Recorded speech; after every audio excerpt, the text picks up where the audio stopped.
terkait dengan pernyataan Dodi Sudrajat mengenai pengaduan beliau ke Komnas Perlindungan Anak. Saya ingin jelaskan sesungguhnya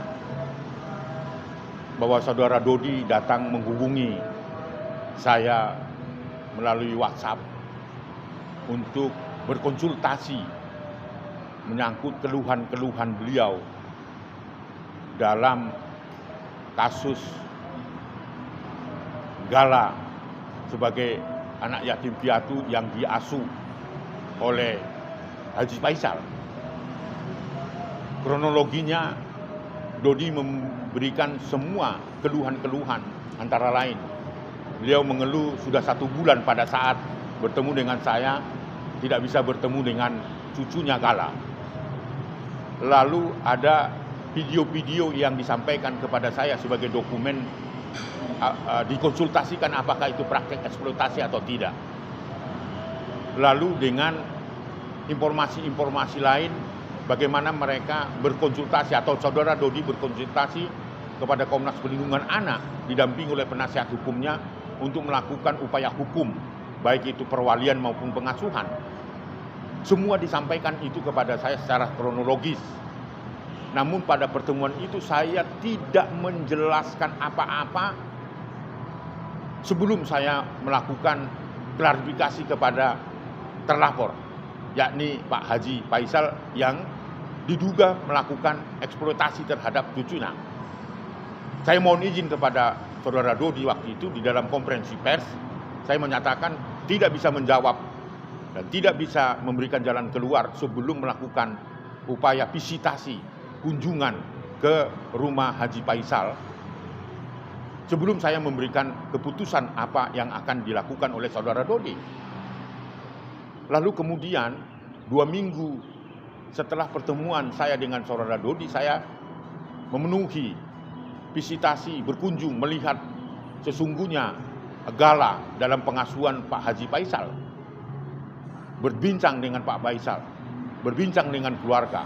Saya didampingi oleh Dewan Komisioner untuk melihat sesungguhnya apa yang terjadi dan di-compare atau disesuaikan dengan apakah ada keluhan-keluhan itu. Dan saya melihat bahwa Gala sebagai cucu dari saudara Dodi dan Faisal itu baik-baik saja.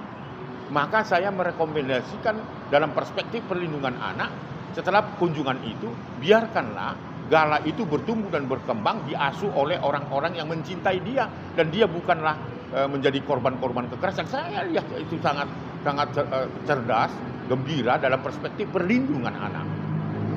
Dan mengklarifikasi semua video-video yang disampaikan. Tentu saya tidak menyampaikan itu kepada media karena saya harus mempertimbangkan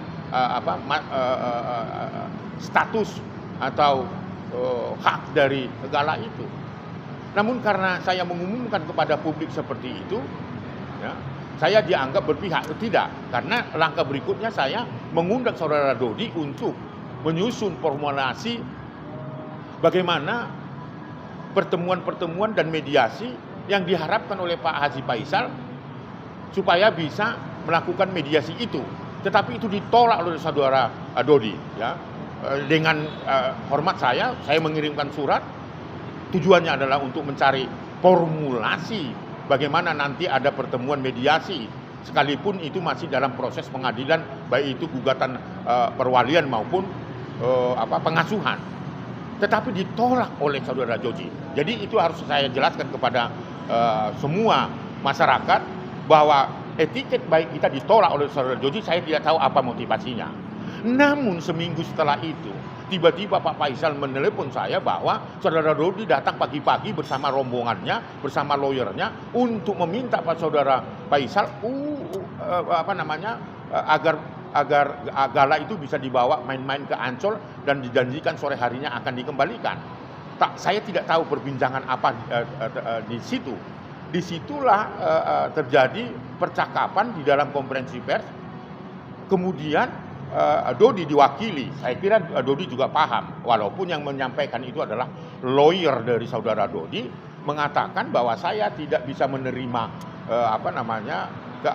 kondisi itu dan yang dianggap saya berpihak itu salah. Lalu kemudian dari dampak itu, saudara penasihat hukum Dodi mengatakan bahwa hendaknya Ketua Komnas Perlindungan Anak dipimpin oleh seorang perempuan. Kalaupun laki-laki yang memimpin Komnas Perlindungan Anak harus berjiwa perempuan. Oh, ini sungguh konyol dan menakutkan dan menyakitkan. Karena penasihat Dodi itu tidak memahami siapa Aris Merdeka Sirait. Gagal paham menilai saya. Saya ini adalah sahabat anak Indonesia yang memberikan perhatian pada anak-anak di Indonesia.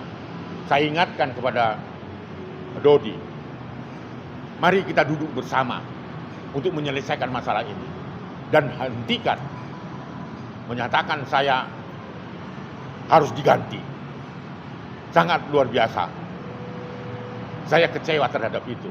Oleh karena itu, mohon pernyataan itu, saya harapkan pernyataan yang tidak diulang lagi. Pahami seorang Aris Merdeka Sirait. Tidak ada hak Anda mengatakan bahwa saya harus diganti dari Komnas Perlindungan Anak karena ada mekanisme yang bisa dilakukan. Selain saya sakit, meninggal dunia, mengeksploitasi lembaga, maka patut Forum Nasional menghentikan saya. Tetapi bukan pengacara Dodi, saudara Jamal. Maaf kalau saya berbicara keras seperti ini. Inilah penjelasan saya supaya ini clear, ya, supaya ini clear. Anda gagal paham menilai seorang Aris Merdeka Sirait dan mekanisme penggantian pengurus ketua itu ada mekanisme Forum Nasional. Itu peringatan saya kepada Dodi, mari duduk bersama untuk menyelesaikan itu demi kepentingan terbaik Gala.